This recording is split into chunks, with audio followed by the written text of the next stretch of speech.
बिल्कुल सहमति बन चुकी है और दोनों प्रदेश अध्यक्ष यानी समाजवादी पार्टी के जो प्रदेश अध्यक्ष हैं नरेश उत्तम पटेल और कांग्रेस के प्रदेश अध्यक्ष अजय राय दोनों ही मंच पर मौजूद हैं। उनके साथ जो बीजेपी इनके कांग्रेस के जो प्रदेश प्रभारी हैं अविनाश पांडे वो भी मंच पर मौजूद है। राजेंद्र चौधरी मंच पर मौजूद है। चारों प्रमुख लोग समाजवादी पार्टी और कांग्रेस के चारों प्रमुख लोग मंच पर मौजूद हैं और अब अविनाश पांडे ने बोलना शुरू कर दिया है। हालांकि 5 बजे जो ज्वाइंट पीसी होने वाली थी वो अब आधा घंटा हो चुका है। 5:30 बजे आधा घंटा विलंब से शुरू हुई है, लेकिन अब गठबंधन जो जिस पर चल रहा था चर्चा की गठबंधन नहीं होगा, गठबंधन टूट जाएगा, वो गठबंधन इस समय मंच पर मौजूद है और अविनाश पांडे अपनी बात रख रहे हैं कि ठीक है लौटेंगे विवेक आपके पास। फिलहाल प्रेस कॉन्फ्रेंस शुरू हो चुकी है। उत्तर प्रदेश कांग्रेस कमेटी के सम्मानीय अध्यक्ष आदरणीय अजय राय जी, समाजवादी पार्टी के आदरणीय राष्ट्रीय सचिव आदरणीय राजेंद्र चौधरी जी, उपस्थित यहाँ मीडिया के हमारे सभी पत्रकार साथियों, इंडिया गठबंधन के तहत पूरे देश में लोकतंत्र को बचाने के लिए एवं इस देश के संविधान का सम्मान सुरक्षित रखने के लिए देश की सभी जिम्मेदार राष्ट्रीय पार्टियों ने,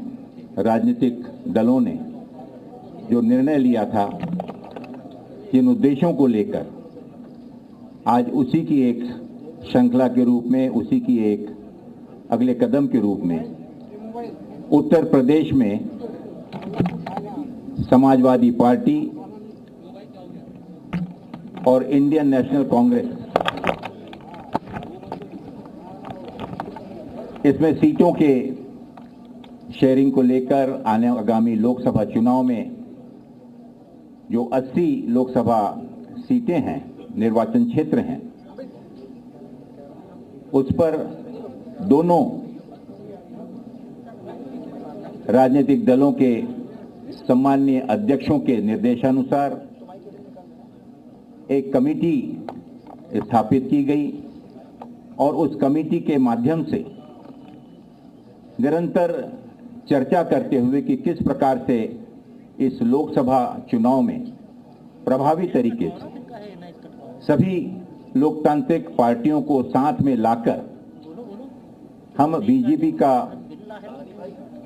मुकाबला और किस प्रकार से उसे शिकस्त दे सकते हैं, उस पर आज निर्णय हुआ। मुझे खुशी है ये जाहिर करते हुए कि उत्तर प्रदेश में आपसी समन्वय से, चर्चा से यह निर्णय लिया गया कि भारतीय राष्ट्रीय कांग्रेस यहां पर उत्तर प्रदेश में 17 सीटों पर चुनाव लड़ेगी और इस गठबंधन के तहत अन्य जो बची हुई 63 सीटें हैं, इन पर इंडिया गठबंधन के जो भी उम्मीदवार समाजवादी पार्टी के, अन्य दलों के भी जो कि इसमें समावित होकर इस गठबंधन में शामिल होंगे, उनका हम सब में डटकर मुकाबला करेंगे और भारतीय जनता पार्टी को शिकस्त देंगे। मैं राष्ट्रीय कांग्रेस के हमारे सम्मानीय अध्यक्ष आदरणीय मल्लिकार्जुन खड़गे जी का, समाजवादी पार्टी के हमारे सम्मानीय अध्यक्ष आदरणीय अखिलेश यादव जी का इसके लिए विशेष आभार मानता हूं कि दोनों आदरणीय नेताओं ने पूर्ण विश्वास के साथ और आने वाली उत्तर प्रदेश की राजनीति को मद्देनजर रखते हुए एक दूरगामी लक्ष्य को सामने रखकर इस गठबंधन को अपनी मान्यता दी और साथ ही हमारे उन सभी समिति के कमेटी के सदस्यों का मैं विशेष रूप से आभार मानना चाहूंगा और विशेष रूप से मैं हमारे उदयवीर जी का, संगठन के हमारे आदरणीय प्रोफेसर राम गोपाल जी का, कमेटी के अन्य सदस्यों का भी विशेष आभार व्यक्त करता हूं कि बहुत ही सौजन्यता से, सकारात्मक रूप से जितनी भी चर्चाएं हुई, काफ़ी गहन चर्चाएं जो हुई, उसके बाद ये निर्णय लिया गया। और हमें पूरा विश्वास है कि इतनी मशक्कत के बाद जिस निर्णय पर आज हम पहुंचे हैं, आगामी लोकसभा चुनाव में हम मिलकर एकजुट होकर मजबूती के साथ भारतीय जनता पार्टी को मुकाबला ही नहीं करेंगे, बल्कि उनको अच्छी टक्कर देकर उनकी शिकस्त करेंगे। बहुत बहुत धन्यवाद। मैं निवेदन करना चाहूँगा आदरणीय हमारे राष्ट्रीय सचिव राजेंद्र चौधरी जी से कि वे कृपा करके संबोधन। एक मिनट, इसके बाद कर देते हैं, आखिर में कर देते हैं, इसके बाद में दोनों हमारे सम्मानीय अध्यक्ष बोल लें और उसके बाद में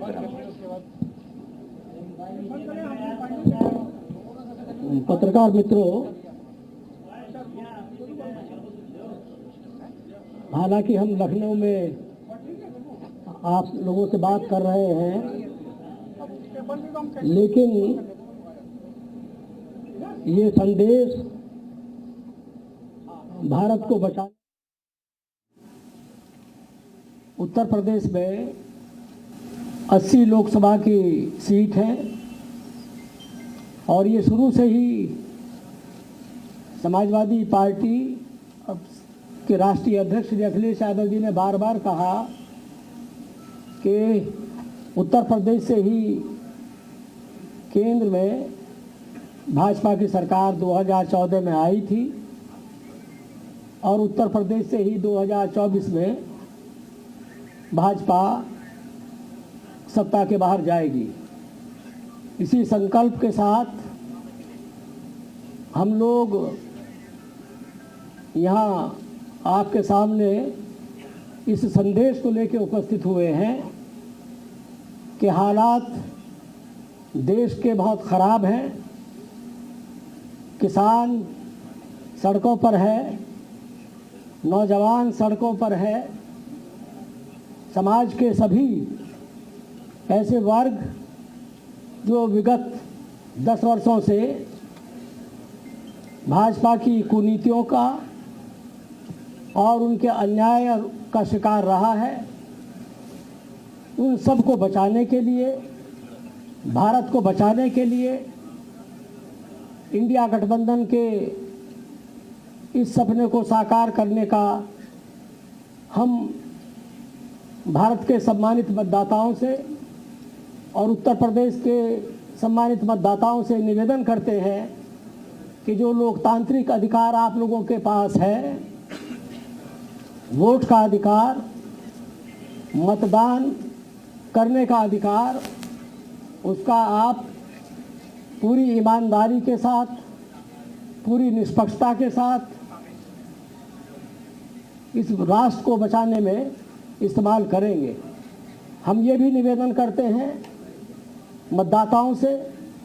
किसान भाइयों से, नौजवानों से, हमारी बहनें जिनके साथ लगातार भाजपा के शासनकाल में अत्याचार हुआ है, उन सभी वर्गों से कि देश में जो अघोषित स्थिति पैदा हो गई है, लोकतंत्र के नाम पर सांप्रदायिकता, अन्याय, उत्पीड़न सभी वर्गों के साथ भाजपा ने किया है। आज ज़रूरत इस बात की है कि भारतीय संविधान जो खतरे में है भाजपा के कारण, उसको बचाना और लोकतंत्र को बहाल रखना, लोकतंत्र की जो स्वस्थ परंपराएं हैं उनको और ताकत देना, ये भारत की